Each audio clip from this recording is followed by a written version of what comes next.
Assalamualaikum warahmatullahi wabarakatuh. Perkenalkan, saya Aisyah Rani Ahmad, mahasiswa PPG Prajabatan gelombang kedua Universitas Muhammadiyah Parepare. Kali ini, saya akan menampilkan video terkait hasil micro teaching yang telah saya lakukan di kelas dengan dua orang observer, yaitu Arjun dan Nurul Hikmah. Assalamualaikum anak-anak. Waalaikumsalam. Bagaimana kabarnya? Alhamdulillah, luar biasa. Allahu Akbar. Oke, coba rapikan dulu tempat duduknya. Sudah Ibu. Oke, jadi sebelum kita mulai, ada baiknya kita kelasnya, silakan disiapkan dulu kelasnya. Bersedia? Siap. Beri salam. Assalamualaikum warahmatullahi wabarakatuh. Waalaikumsalam warahmatullahi wabarakatuh. Sebelum belajar, marilah kita membaca doa terlebih dahulu. Mari mulai. Bismillahirrahmanirrahim. Allahumma inni as'aluka ilman nafi'an wa rizqan thayyiban wa amalan mutaqabbalan. Amin. Baik, sebelum kita mulai pembelajaran, Ibu absen dulu ya. Siapa ketua kelas yang tidak hadir namanya? Fitri Amalia dan Afrisa Node. Kemana? Ada urusan. Oh iya. Baik. Nah, hari ini kita masuk pada kesebangunan dan kekongruenan. Ada yang pernah dengar apa itu kesebangunan dan kekongruenan? Belum. Oke.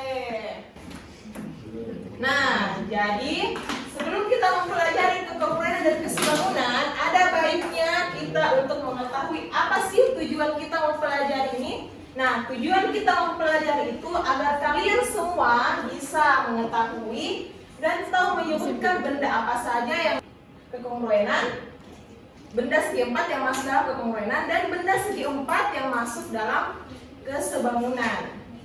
Oke, paham? Nah, coba kita perhatikan dulu di atas. Pernahkah kalian mempelajari tentang bangun datar?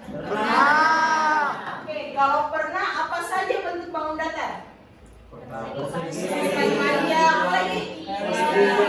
Segitiga, lingkaran, yang di tengah? Layar ganja. Sejar ganja, yang di sudut? Mita, mungkin apa? Persegi ada, persegi panjang ada. Trapesium, oke. Jadi, nah selanjutnya dari bangun datar yang kalian sebutkan tadi, yang mana yang termasuk segi empat? Persegi panjang, layang-layang,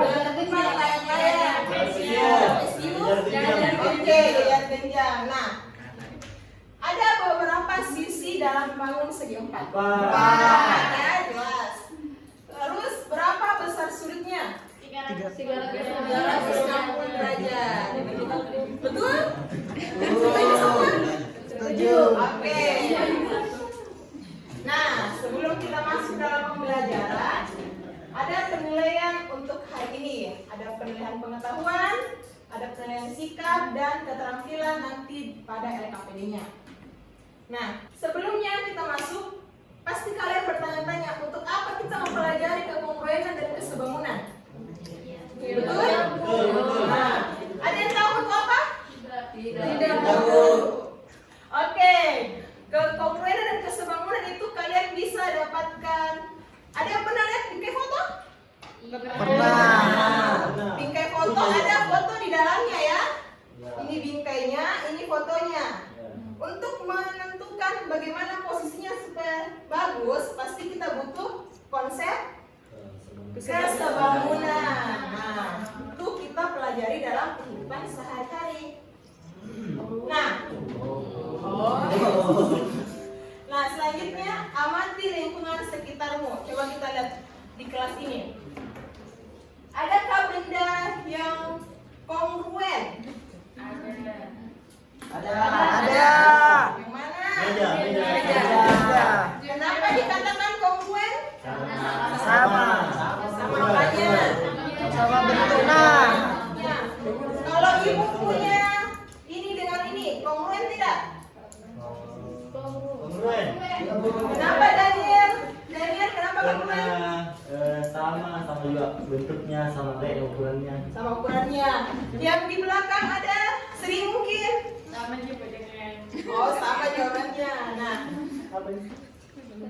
ada jawaban lain ada? Ada. Jadi untuk sementara kekongruenan yang kita ketahui adalah bentuknya sama, ukurannya sama.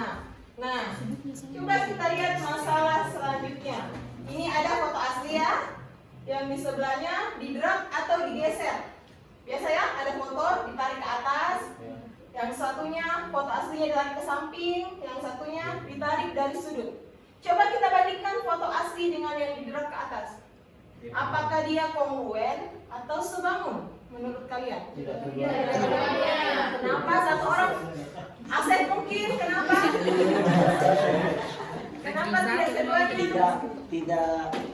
Tidak kongruen Ibu karena bentuknya tidak sama. Ya. Terus tidak sebangun karena perbandingan sisinya tidak Oh, sebanding. perbandingan.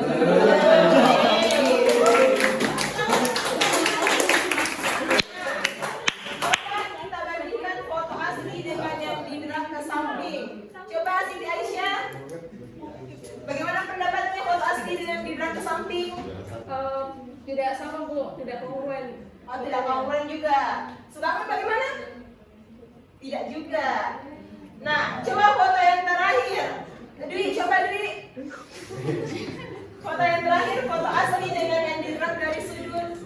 Sebangun Bu, Kenapa sebangun? karena perbandingan sisinya sebanding. Oh, sebanding ya, karena ada yang tahu kenapa alasannya kenapa sebanding?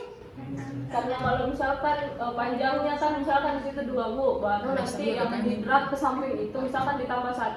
Terus kalau lebarnya itu misalkan 3, terus yang ditambah ke samping juga 1, berarti otomatis perbandingannya itu sebanding. Oke, gitu ya. Itu sementara kita simpan dulu jawabannya teman-temannya. Nah, kalau begitu dari permasalahan tadi apa yang dimaksud dengan kongruen? Tadi sudah dijawab Daniel ya. Apa Daniel bisa diulang? Jika bentuknya sama dan ukurannya juga sama. Bentuknya sama, ukurannya sama. Kalau yang sebangun tadi jawabannya Asep apa? Bentuknya sama, perbandingan sisinya bersebanding. Perbandingan sisinya sebanding. Oke, untuk sementara ya. Nah, selanjutnya kita masuk dalam pembagian kelompok. Ayo silakan. Atur kelompoknya. Nah, ini LKPD-nya dikerjakan sama-sama ya.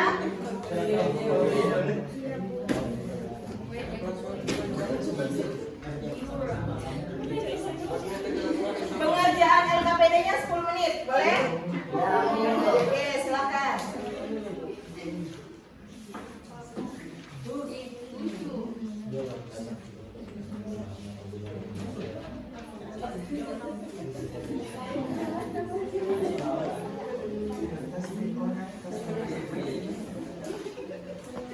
Daniel, nama gue.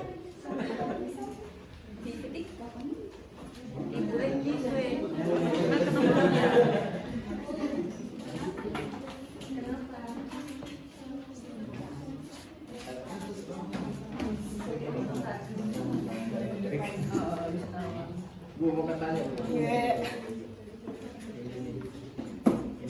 Ya. Oh, gini ya. Iya, Bu. Oke. Dan di sini bagaimana kelompoknya? Kenapa? Ini ukurannya sama atau tidak ini? Oh, ya. Kalian bisa lihat bahan ajar yang sudah ibu bagikan ya? Pengerjaan KPD-nya. Oke, pengerjaannya 5 menit lagi ya. Ya Bu. Iya, betul jawabannya Pandi. Coba kita lanjut ke presentasi. Ada yang ingin mengajukan diri kelompoknya? Coba kelompok 4. Wah.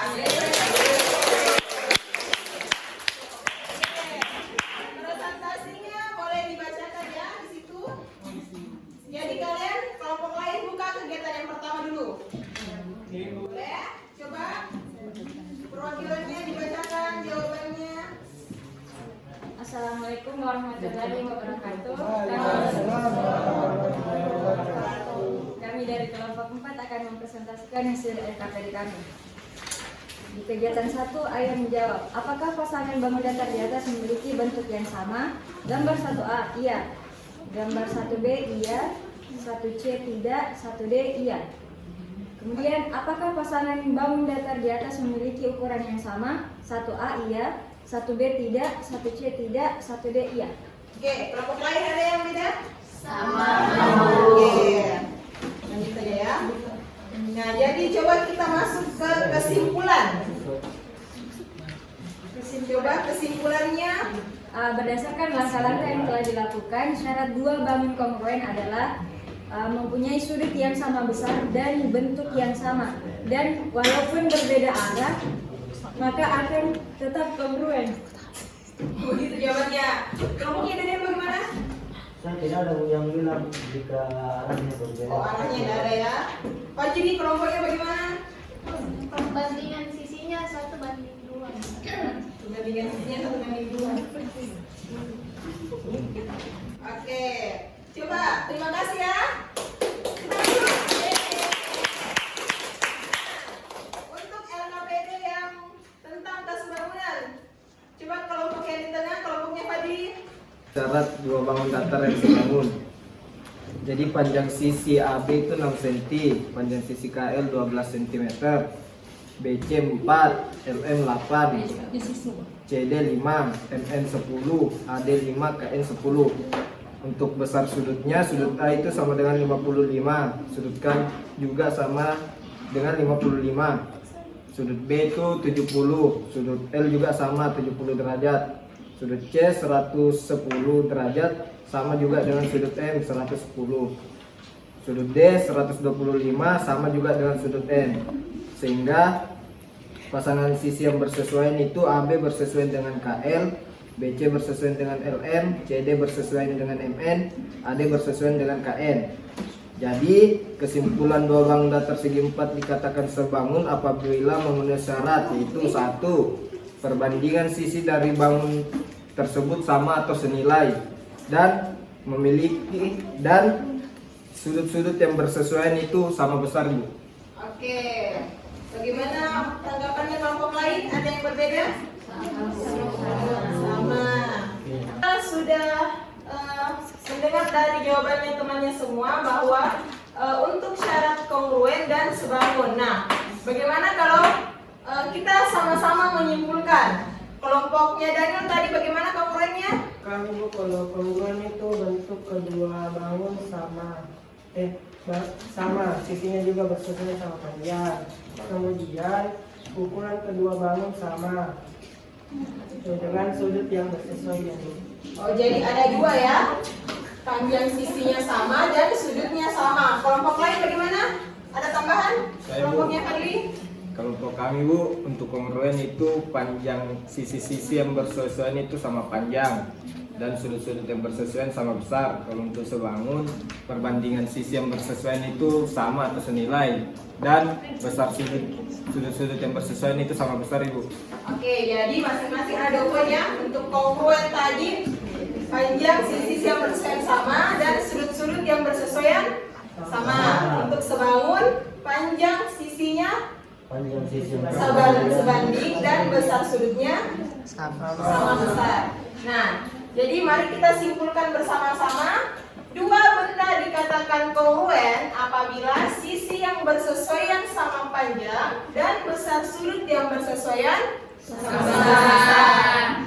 Yang kedua, 2 benda dikatakan sebangun apabila sisi yang bersesuaian sebanding atau senilai dan besar sudut yang bersesuaian sama besar juga. Jadi poinnya pada sisinya ya. Untuk sebangun itu dia sebanding. Kalau kongruen pasti sama.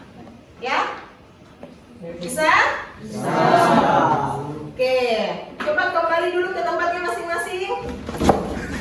Nah, untuk selanjutnya kita masuk ke soal individu atau evaluasi. Nah, silakan dinaikkan ke bukunya, dikerjakan ya. Ya, silakan. Ada pertanyaan? Ibu dikumpul hari ini, Bu. Dikumpul hari ini? Ya. Oke, jadi bisa dikumpulkan ya. Ketua kelas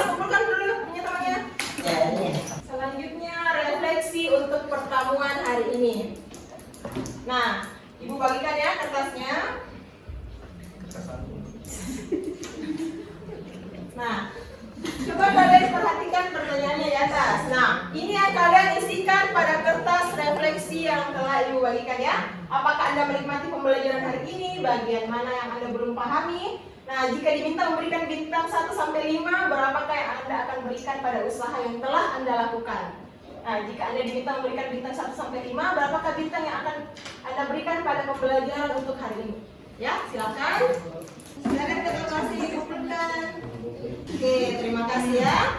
Nah, jadi hari ini kita sudah belajar tentang kekongruenan dan kesebangunan. Untuk pertemuan selanjutnya kita masuk pada kekongruenan dan kesebangunan juga, tapi khusus segi 3 ya. Kita tadi belajar tentang segi 4, jadi selanjutnya masuk ke segi 3. Baiklah, Ibu akhiri pertemuan hari ini. Semoga apa yang disampaikan dapat bermanfaat. Silakan ketua kelasnya disiapkan. Bersedia, siap dari salam. Assalamualaikum warahmatullahi wabarakatuh. Terima kasih Bu. Terima kasih.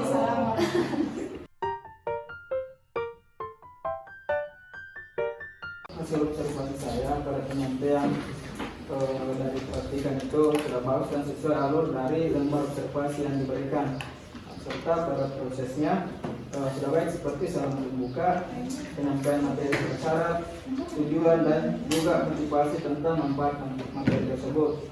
Namun ada beberapa hal yang patut diperhatikan, seperti perhatikan tidak melaksanakan penerimaan, yaitu guru meminta peserta didik untuk menyiapkan buku pelajaran matematika beserta alat tulisnya, sedangkan pada proses evaluasinya tetap siswa disuruh untuk menaikkan bukunya alat tulisnya, dan juga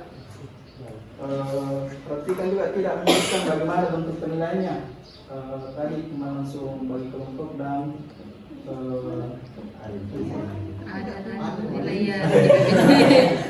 di PPT. Juga perhatikan juga tidak menjelaskan bagaimana cara pengerjaan LKPD, cuma memberikan tadi berapa waktu yang dibutuhkan untuk mengerjakan LKPD, dan terakhir tidak ada penguatan dari praktikan ketika peserta didik telah presentasi.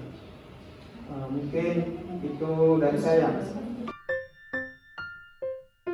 Bismillahirrahmanirrahim. Assalamualaikum warahmatullahi wabarakatuh. Dalam hal ini saya sebagai observer dan praktisi oleh Aisyah Haryani. Di sini saya perhatikan ada banyak kelebihan dan beberapa kekurangan. Pertama,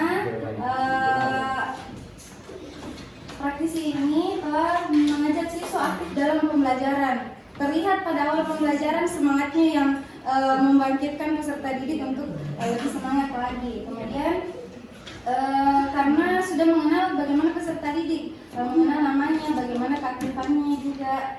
Kemudian memberikan apresiasi dengan tepuk tangan. Tadi sudah dilakukan apresiasi kepada beberapa teman-teman yang menjawab pertanyaan dari praktisi, namun hal itu hanya dilakukan pada beberapa orang saja, tidak kepada semuanya.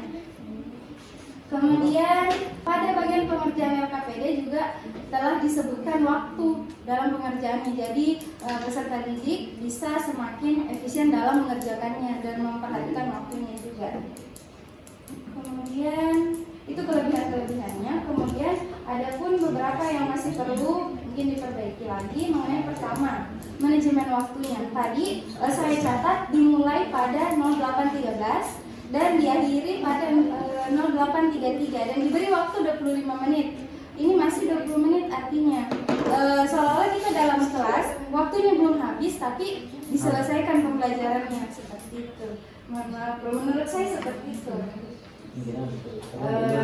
Kemudian yang kedua, pada penyampaian manfaat tadi memang sudah disampaikan, tetapi tidak ada yang ditampilkan di PPT dan tidak diminta kepada siswa untuk mencatat bagaimana pembelajaran yang didapatkan hari ini.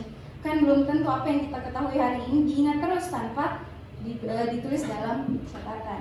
Itu yang kedua. Kemudian tidak ada penguatan setelah presentasi. Tadi memang ada sebagian dalam menyebutkan kesimpulan, tapi penguatannya yang masih perlu ditambah lagi, seperti memperjelas lagi dengan memberikan contoh-contoh yang lebih konkret lagi dalam kehidupan sehari-hari. Kemudian pada saat kerja kelompok tidak menegur peserta didik yang masih ada melakukan hal lain bukan diskusi. Kemudian guru tidak memberikan kesempatan kepada peserta didik untuk bertanya, tapi peserta didik sendiri yang berinisiatif untuk bertanya. Tidak, gurunya belum memberikan kesempatan. Ayo ada yang bertanya. Dan dari situ sebenarnya kita bisa lihat siswa yang mana yang antusias untuk belajar, yang tumbuh semangat belajar, yang sangat ingin tahu tentang pembelajaran kita hari ini. Jadi bisa dicatat lagi untuk hal itu. Kemudian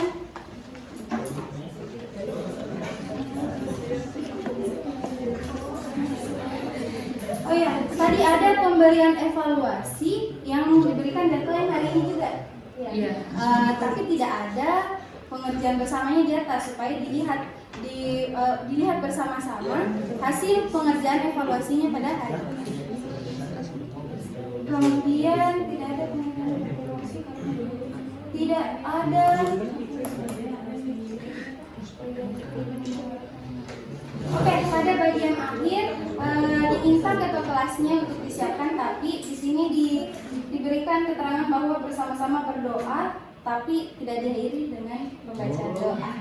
Berarti memang dari praktisinya tidak mengarahkan doa tersebut, tapi di dalam sini sudah dicantumkan mengakhiri pembelajaran dengan bersama-sama berdoa dan mengucapkan salam. Hal itu menurut saya yang kurang. Baik, terima kasih. Assalamualaikum warahmatullahi wabarakatuh. Waalaikumsalam.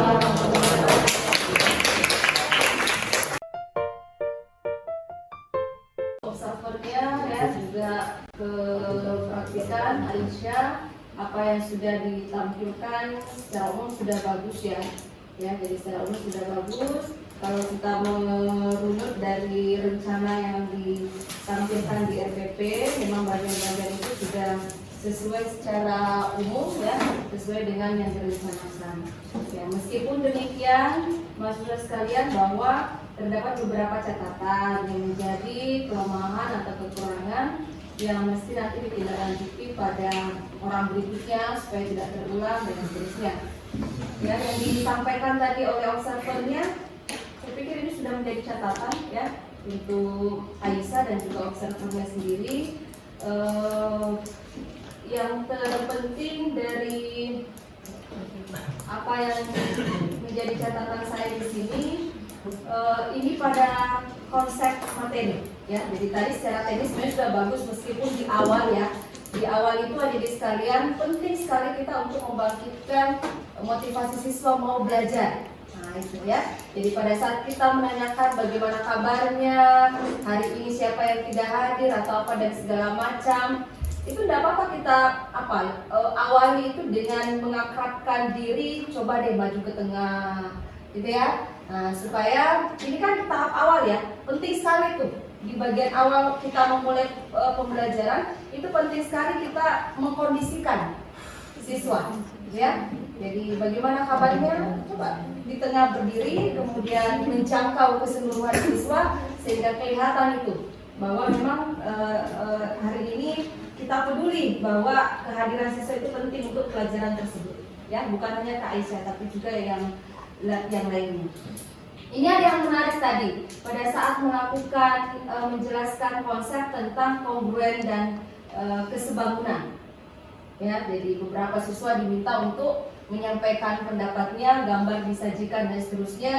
Kemudian jadi kesimpulannya apa tentang sebangun? A menyampaikan, B menyampaikan, jawabannya oke, kita simpan dulu jawabannya. Itu ya, benar ya, saya catat di sini loh. Oke, kita simpan dulu jawabannya. Itu terulang tuh. Jadi ada 2 atau 3 tadi itu siswanya yang menyampaikan jawaban itu karena gurunya yang minta, ya, kongruen itu apa dan seterusnya. Kalau saya sarankan ya, supaya karena kan nanti langsung dilanjutkan dengan LKPD ya. Jadi tadi jawabannya oke, kita simpan dulu, kita masuk pada pengerjaan LKPD. Saya pikir ini mesti dikurangi ya, adik-adik sekalian. Karena pada saat siswa masuk pada pengerjaan LKPD, berarti kan dia memanggil kembali informasi yang sudah disampaikan tadi gurunya. Ini kan tidak ada. Apa itu tentang sebangun, apa itu tentang kongruen, ini yang tersimpan tadi. Gitu. Terus bagaimana mungkin kita bisa mengerjakan itu kalau tidak ada penyampaian awal gitu loh, bukan pada kesimpulan ya, tapi pengantar pada konsep sebangun itu apa, kongruen itu apa ya. Di situ tadi poin penting dari pemahaman konsep tentang sebangun dan kongruen ya, karena mahasiswa kita berperan sebagai siswa ya tentu mereka sudah tahu gitu ya. Tapi bagaimana kalau real siswanya? Mereka belum pernah dapat, ini kelas berapa sih? Kelas 9. Apakah di kelas 7 dan 8 sudah mempelajari tentang sebangun dan kongruen? Sebangun dan kongruen belum? Berarti tidak ada sama sekali kan? Ya kan? Pemahaman tentang itu. Mereka tidak akan bisa menjelaskan bahwa dua sisi yang sama panjang, sudut yang sama besar. Kebetulan saja bahwa karena peserta kita adalah mahasiswa yang memang sudah tahu itu dan dia berperan sebagai peserta didik sehingga dia bisa menyampaikan itu. Apalagi tadi ada perbandingan ini nggak mungkin kan? Iya, ini mesti diperhatikan jadi sekalian. Beda kalau kita tidak menutup kemungkinan ya. Siapa tahu memang bahwa dalam situasi sekarang penguasaan siswa itu kan cepat ya. Akses mereka untuk mendapatkan informasi tentang materi yang akan dipelajari itu cepat. Google apa dan segala macam, sehingga boleh jadi memang ada seperti itu, tapi sedikit gitu ya. Tapi sedikit, kalau ada berarti kan luar biasa di sana. Itu poin pentingnya ya, jadi dijelaskan. Saya tadi menunggu kalau misalnya ada siswa, Bu, kalau seperti itu apakah dua bangun yang kongruen sudah, apakah dua bangun yang sebangun itu sudah kongruen? Tapi tidak ada siswa yang bertanya begitu. Coba dijawab. Kalau kongruen pasti sebangun, kalau sebangun tidak kongruen. Kenapa? Karena kongruen kan dia pasti sama ya ukurannya. Dan sebangun itu kan kesimpulannya tadi perbandingan sisinya sama. Nah, perbandingan sisinya ini sama-sama 1:1. Tapi kalau sebangun kan pengertiannya dia sebanding. Nah, sementara kongruen harus sama panjang sisinya. Jadi kalau sebangun dia tidak kongruen. Tapi kalau kongruen dia sudah pasti sebangun. Oke. Itu mesti menjadi kesimpulan. Akan lebih bagus itu tadi menjadi kesimpulan bahwa dua bangun yang kongruen itu sebangun. Kenapa? Tadi contoh tadi itu kan sudah mengarah ke situ sebenarnya, tapi kan kita tidak tahu gitu, karena mereka belum mendapatkan materi itu gitu loh. Jadi mereka tidak tahu, maka di penghujung pembelajaran itu harusnya menjadi kesimpulan. Dua bangun yang kongruen itu dikatakan dua bangun yang sebangun itu dikatakan kongruen. Ya, jadi seperti itu. Jadi hati-hati ya, jadi sekalian ya. Jadi kita itu mengajar bukan pada tekniknya saja, bahwa menyampaikannya seperti ini dan seterusnya, tetapi juga pada konsep materi itu sebenarnya apa, sudah betulkah dan seterusnya. Gitu ya. Jadi gambar sudah bagus dan seterusnya, tinggal itu tadi ada kesimpulan yang mengaitkan antara kesebangunan dan kongruen. Ya, itu. Kemudian di instrumen evaluasinya ini terlalu berat ya kalau menurut saya.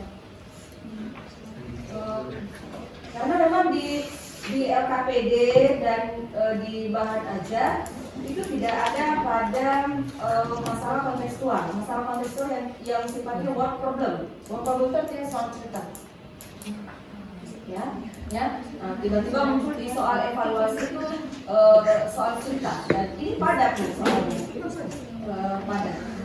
Ini akan relevan kalau misalnya tadi ada kasus gitu ya, ada satu kasus atau mungkin di LKPD itu disajikan satu kasus, sehingga nanti ketika diberikan soal ini mereka sudah terbiasa ya. Jadi bukan di soal tiba-tiba muncul cerita gitu ya, nanti kan siswanya kaget, bukan kita nggak pernah bercerita tentang itu gitu loh. Kalau ada cerita sebelumnya kan dengan diberikan soal seperti ini ya mereka juga tidak shock gitu ya ketika menerima soal ya. Nah, itu saja untuk Aisyah, semuanya sudah bagus. Tinggal memang mungkin tadi perlu beri penguatan terkait dengan konsep materi yang disampaikan ya. Oke, terima kasih, beri tepuk tangan dulu. Berdasarkan pelaksanaan micro teaching yang telah saya lakukan di kelas, terdapat hal-hal yang perlu diperhatikan kembali saat proses pembelajaran di kelas, yaitu yang pertama, perlu penguasaan terhadap konsep materi. Yang kedua, perbanyak motivasi yang membangkitkan semangat peserta didik. Yang ketiga, manajemen waktu dalam pelaksanaan pembelajaran. Yang keempat, melibatkan peserta didik untuk bertanya. Yang kelima, pemberian kesimpulan yang dapat dijadikan sebagai penguatan. Itulah tadi yang dapat saya sampaikan dalam video kali ini. Semoga apa yang saya sampaikan dapat menjadi pembelajaran baik bagi saya sendiri serta orang lain. Lebih dan kurangnya mohon dimaafkan. Wassalamualaikum warahmatullahi wabarakatuh.